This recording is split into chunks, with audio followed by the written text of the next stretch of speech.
فبأي آلاء ربكما تكذبان د دې هیڅ حقیقت په قران او سنت کې نشته د مہر چې کله د خځې لپاره مقرر شي سره زر دا غي په بدله کې زمکه ورکول سم دي ګوره متعاقدین معنا هم دا ده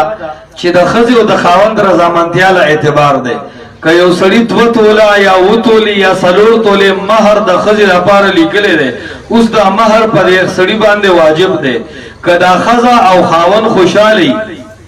یا د جینې ولی خوشالي چې آو ایبه کاله مرا کوا سونا مرا کوا د دې په ځای باندې زمکه راکا او جینې په خوشاله وي نو بالکل د سونې په ځای باندې زمکه ورکول جایز دي خو که د جینې یعنی د زنانه رضامندي پکې نه یا د ولی رضامندي نه بیا د سونې په ځای باندې زمکه ورکول ټیک نه دي کم مہر چې لیکل دي دا غي ورکول ضروری او لازم دي